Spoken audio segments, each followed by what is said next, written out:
Hi there, the story ninjas in the house, and we found this delightful little book called Stars on the Dunes. And what caught my eye was the beautiful illustrations. And now I'm keen to find out what's happening inside and to share the story with you too. So, the author and illustrator of this beautiful little book is called Reviva Schermbrucker. So, let's find out what it's all about. And the story is a South African story. So let's see. I'm looking at the pictures and I'd like you to have a look too. Absolute gorgeous. And I'm looking at the night sky and I'm seeing all the stars, the moon, maybe some shooting stars. So have you looked carefully at the night sky when there are no clouds and the stars are at their starriest? Have you noticed a few stars here and there which glow soft colors, pale pink or orange or yellow? Well, in another time altogether, there were more of these colourful stars. Now I'm excited. Do you want to find out a bit more too? So come along. So once, a whole troop of colourful stars ruled a corner of the sky. Because of their dazzling colours of yellow, pink, orange, and purple, they thought they were better than the plain white stars. My goodness. Even stars thought they were better than the others, so let's find out more. The night sky is a noisy place. I would not have thought that. It is only because we live so very, very far from the sky and far away from the stars that we do not hear them gossip or talk amongst each other. Each star acts as if it is the brightest star on that night and trying to outshine its neighbour. The colourful stars were the worst. They boasted loudly every night from dusk till dawn.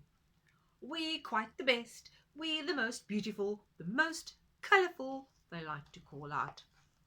My goodness, these colourful stars are boastful and rowdy. Hmm.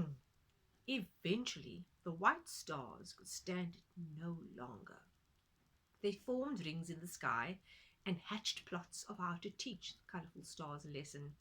So early one night, hundreds and thousands and millions, billions and gazillions of white stars marched to the corner of the sky where the colourful stars lived. And by midnight, the brightly coloured stars were surrounded. Now I'm curious to find out what these white stars are up to. Oh, what are you doing here? A shining yellow star demanded to know. We've come to ask you to stop acting as if you were better than us, the white star replied. What a cheek! The yellow star turned it to its pink neighbour. They say we act as if we are better than them. And they are so right, said the pink star. If you are better, you can't help but show it. And it turned up its shine so, so bright that the white stars were almost blinded by rays of brilliant pink light. Look at that pink star glow. The white star stepped back a little and held a meeting. Then one white star returned. We have decided that if you do not stop behaving badly, we will have to take action against you, it said. Go ahead. Let's see what you can do, you little twinkles, said an orange star spitefully, and all the colourful stars shrieked with laughter. I can quite imagine all the noise that must have caused. Now this was the final straw. The billions of white stars started to march. They closed in on the shining troop, drawing closer and closer until there was no space left in the sky for the colourful stars. The colourful stars were forced to leave the sky. Goodness. And they were forced to leave right there and then. Oh, it was an incredible sight. Not just one falling star, but a curtain of colour streaking through the dark like a nighttime rainbow. That must have been an absolutely amazing sight. What next? For the colourful stars, though the fall from the sky was awful. I can quite imagine being asked to leave from where you came. And they fell from their high and mighty places through freezing mists and burning fires. They were blasted and burnt until each one was nothing more than a speck of dry dust falling from nowhere to nowhere. Finally, they landed here on earth on a dry, sandy place, and for years and years they rolled helplessly along the sand, blown by strong winds. The hot sun baked them by day. At night they looked at their brothers and sisters up above and grieved for all they had lost. Never again would they enjoy the excitement of life in the sky. Never again would they join in the gossip, the jokes and naughty pranks that had once delighted them. In this lonely place the wind screamed and howled, and the cruel sea boomed and thundered as it struck the shore. The noise was deafening. I'm just thinking about something now.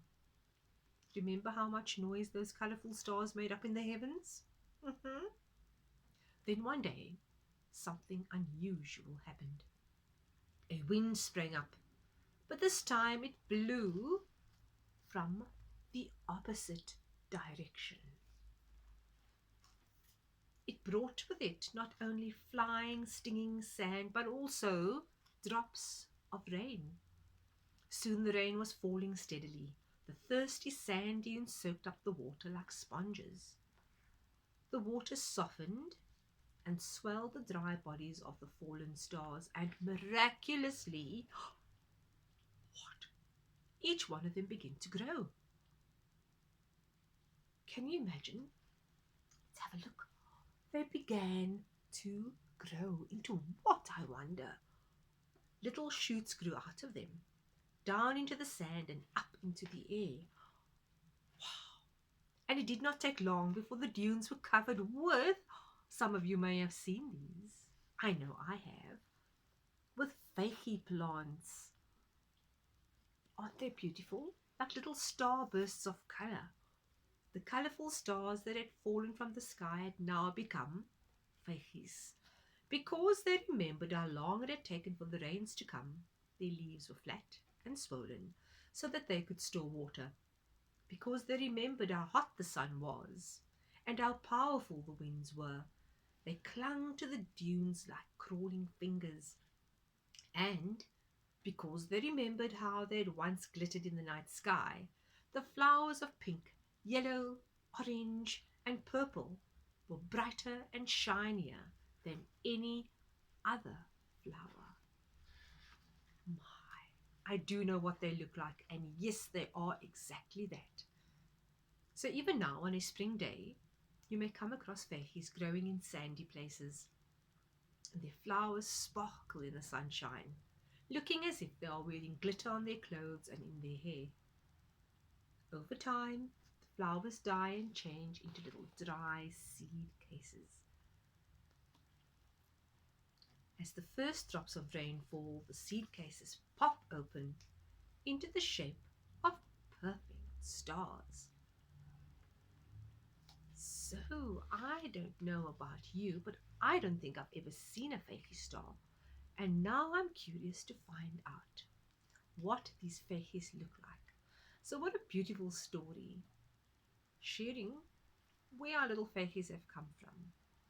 It may be true, I don't know if you think so, but nonetheless they are like little bursts of starry sparkles which grace the beautiful sand dunes of the Cape. So until next time, and keep a lookout for those fakies because spring will be coming up soon one day. And until next time, goodbye.